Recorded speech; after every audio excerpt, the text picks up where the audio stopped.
Hi guys, how you doing? It's just me, Sam, and in this very short video, I just wanted to put this together for you to talk about your first habit at Evolution Bootcamp. And the first habit I want you to focus on for this week, and that is your water intake.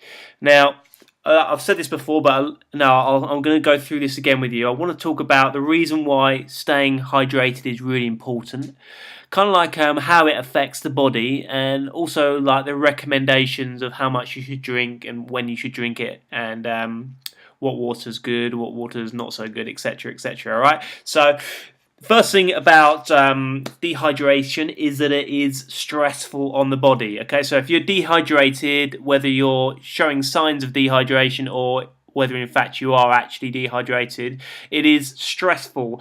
And what happens is when you're dehydrated, the body is stressed. Yeah, so it releases the stress hormone cortisol. Cortisol then encourages the body to store body fat, and it also eats away at muscle tissue. Now, muscle tissue is the only tissue in the body that burns fat, so we kind of need to maintain it as much as we can, right? So the very fact that you've become dehydrated can, be stressful on the body. So the first, that's the big thing here. I mean, it's like what I always say. It doesn't matter if what food you're eating, what exercise you're doing. If you're not consuming enough water, if you're in a dehydrated state, then nothing else matters really. So that's why I wanted to put this very short video together. So this is just confirming that dehydration isn't great, especially if you're trying to lose body fat and get as healthy as possible. Now, the thing is, there's a lot of symptoms that accompany dehydration. Yeah, there are a lot of symptoms that come with it. So I just wanted to go through those symptoms now with you guys, without boring you too much. Now, here's a list of all the symptoms that you can experience just from dehydration. So the first one is pretty obvious. It's the headaches and the feeling sluggish. The second one is skin disorders. Now, when you're dehydrated, basically toxins can't be eliminated as well. So that kind of makes you more vulnerable to all types of skin disorders. Things like dermatitis, psoriasis, premature aging, so like wrinkling of the skin. So it's not great for that aspect of things. The second thing is high cholesterol. So when the body is dehydrated, the body will basically produce more cholesterol, because being dehydrated is inflammatory to the body. When we talk about we use this phrase inflammation, or things that are inflammatory. Well, being dehydrated is kind of like does cause inflammation in the body. So it kind of sends out more cholesterol to prevent water loss from your cells. So that's another symptom that can be experienced. Digestive disorders, so like a shortage of water. So basically, when you're dehydrated, that can lead to things like ulcers, gastritis, acid reflux, bladder or kidney problems. So when you're not consuming enough water, guys, here's the thing: you're creating an environment for bacteria to thrive in. So when that happens, you're more prone to bladder, kidney infections, more inflammation in that area, more pain in that area.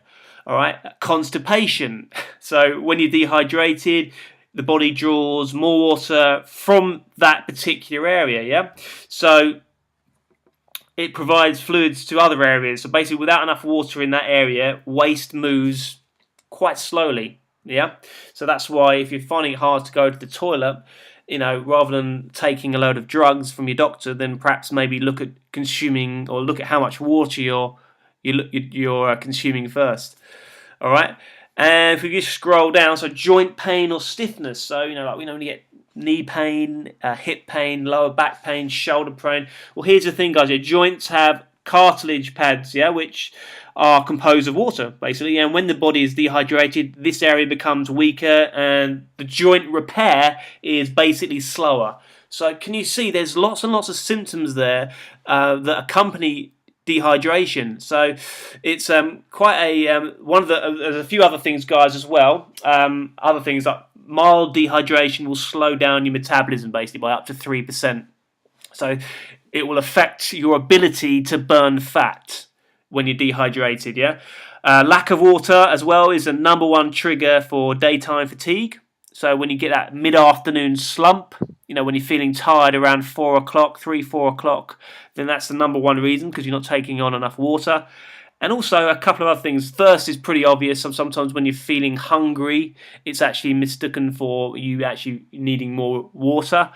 And also dry lips as well. So dry lips can be another symptom of dehydration as well. So there's just a few of the things, guys. Yeah. Now, recommendations. I've written down a few recommendations here. Now, here's what we want to be doing. 1 litre of clean water to every 50 pounds of body weight. All right, now when I say clean water, we're looking at filtered water, ideally from a reverse osmosis, which is what you can get fitted underneath your sink. That would be a long-term fix. A short-term fix, I would always go with Evian, the bottled water, because Evian's got the highest magnesium content. All right, now bottled water, I'm not a big fan of it, to be honest, guys, because of the xenoestrogens and obviously the fact that the plastic can leach into the water. Obviously not great, but as a temporary measure, just whilst you're getting that reverse osmosis fitted, then I'm cool with you to do that. I'd much rather you drank that than drink tap water, because the thing is with tap water, guys, yeah, it's contaminated, yeah, and it's got things like bacteria, aluminium, herbicides, pesticides, insecticides, chloride, fluoride, copper, chromium. There's lots and lots of stuff in there, guys, yeah, and it's not actually as clean as we think it is. All right, so if you're going to go for bottled water, I'd always go with Evian, and water filters, I'll go with the reverse osmosis. Yeah, the Brita filters, you know, the ones you buy in Tesco's and Sainsbury's, are weak as anything. All right, they're not really filtering out that much at all. Okay, if you're going to do it properly, you may as well invest in it and get yourself a proper filter. You can get those from Phil Richards' website, www.philrichardsperformance.co.uk. I'm not affiliated with him at all. I just recommend his products.